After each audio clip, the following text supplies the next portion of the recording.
Fala pessoal, hoje vai ser uma aulinha sobre modelinho SLM, mais conhecido como modelo keynesiano de economia fechada, proposto por Hicks, se eu não me engano, lá em 1940. Vem comigo, não é tão difícil não quanto parece para alguns, mas não é tão difícil não. Modelo de SLM, proposto por Hicks. Então quem nos fala aqui é o professor Pedro Lio. Quem quiser mais vídeos sobre aulas de economia, sobre teoria, por favor, se inscreva no canal. Bom, vamos lá, introdução. A princípio, o modelo keynesiano, ele trabalha tanto demanda agregada e equilíbrio com oferta agregada, para com isso você chegar a um equilíbrio sobre investments and savings. Por isso que o nome da curva se chama IS. Então a curva IS é um equilíbrio de oferta e demanda agregada. Aí do ponto de vista de equação, vou tentar aumentar a letra aqui da equação. Então a princípio você tem a oferta de produto, em que você, de fato, o modelo keynesiano ele não aborda, pensando que ele trabalha sempre no princípio da demanda efetiva. Isso é uma das principais críticas que se faz a esse modelo.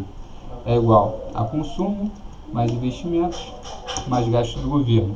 Esse modelo é de economia fechada, depois de Mandel Fleming, lá para os anos de 50 a 60, corrigiu e fez um modelo de economia aberta. Então, consumo, investimentos e gastos. Todas essas rúbricas você consegue aumentar. De que sorte? Você consegue transformar produto em consumo, uma parte autônoma e uma parte da sua renda disponível, mais o investimento, que vai depender da taxa de juros da economia, mais os gastos do governo, e aí não necessariamente você precisa endogeneizar os gastos, mas os juros sim. Em equilíbrio, como é que fica isso? A renda disponível ela é igual, só que eu vou escrever até com caneta aqui para ninguém se perder nessa passagem. Em equilíbrio, a renda disponível é igual a 1 menos T da sua renda. Então, substituindo isso aqui, aqui a gente vai ficar com y igual a mais by menos bt y. E aí, no caso, isso aqui seria uma parcela ad valorem, ou então você pode ter simplesmente um imposto do tipo lump sum, onde a sua renda disponível é igual a y menos t. E aí você teria uma segunda equação, aí deixa eu só concluir aqui, mais I mais G, isso aqui com uma parcela ad valorem. Geralmente esse tipo de cálculo não é feito, eles trabalham sempre com um imposto do tipo lump sum, imposto fixo com base em uma unidade produzida, você vai pagar uma parcela fixa de impostos, e não com base no valor. Então isso aqui seria uma alíquota de valorem, ou então você pode trabalhar com essa nomenclatura aqui, vai ficar A mais BY menos BT mais I mais G. E aí o que você tem? Botando em evidência y, você vai ficar y igual a menos bt mais i mais g, tudo isso aqui divididos por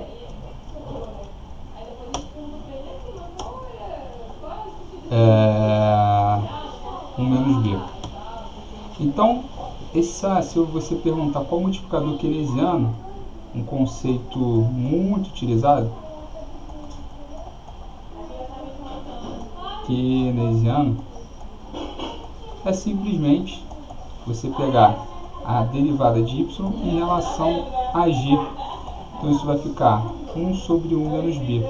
Geralmente, como b é menor do que 1, então esqueci desse detalhe aqui, da sua renda disponível, que é a sobre mais byb, b geralmente está entre 0 e 1. Portanto, se ele for 1, o efeito multiplicador seria infinito, né? Mas entre 0 e 1, quanto maior o B, maior o efeito multiplicador.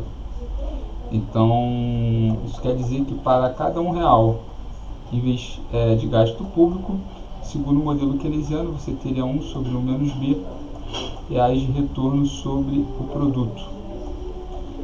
Então, seria fácil você alavancar o crescimento através dos gastos.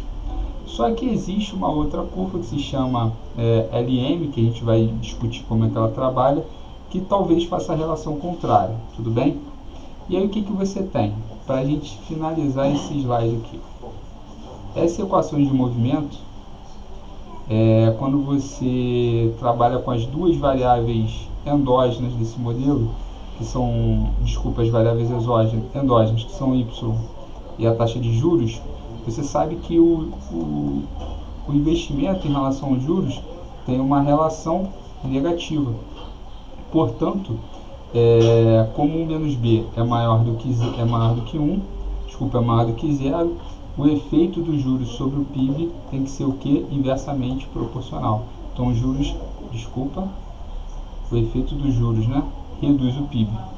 Então, se a gente fosse fazer uma curva, um gráfico, por essa equação, e a gente não precisa fazer aqueles recursos pirotécnicos de fazer várias curvas para chegar a um resultado só. Acho que assim fica bem mais simples, mais fácil, e o entendimento sai um pouco mais simples também. Do contrário, a gente corre o risco de ter que decorar muitos conceitos, muitas informações, isso aí complica um pouco. Seguindo o próximo aqui.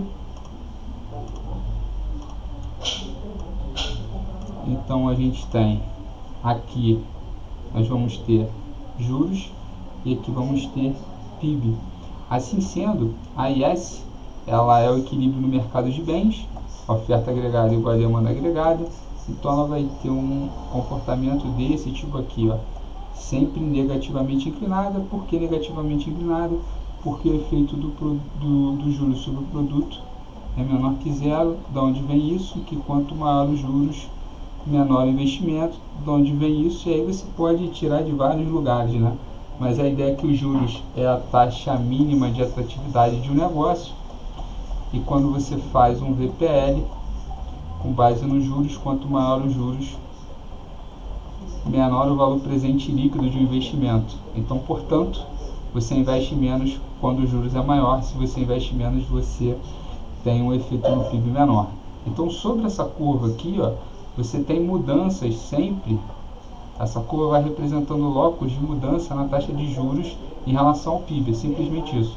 Eu mudo os juros, faço juros zeros para juros 1, e essa curva me mostra qual é o efeito de Y0 e Y1. Então é isso aqui, ó, juros 0 e Y0, e aqui vai ser juros 1 e Y1. Qualquer coisa que for para além de juros e PIB, você vai estar fora dessa curva, então você vai fazer um deslocamento. Por isso que às vezes as pessoas esquecem. Quando você faz um deslocamento, quando você altera gastos do governo e você faz uma alteração, por exemplo,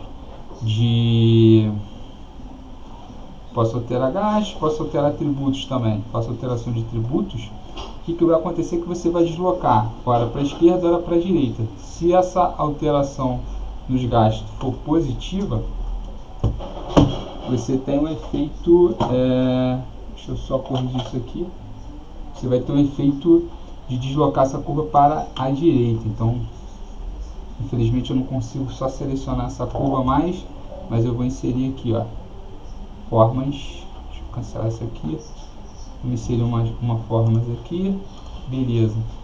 Então, se eu aumento o gasto público, eu estou deslocando essa curva para a direita. Se eu reduzo o gasto público, eu estou deslocando essa curva para a esquerda. Sempre assim, sempre nesse movimento. E o efeito contrário se dá sobre tributos. Então, aumento de gasto público, a política monetária, a política fiscal expansionista, aumento de tributação, aumenta a política fiscal contracionista. Simplesmente isso. Então, quando a gente fala de política contracionista ou expansionista, você está falando de gastos e tributos, e qualquer coisa em cima de juros vai estar sendo respondida dentro da curva. Bom, esse é o resumo do modelo ISLM só para a curva IS. Depois eu vou vir com um resumo sobre a curva LM.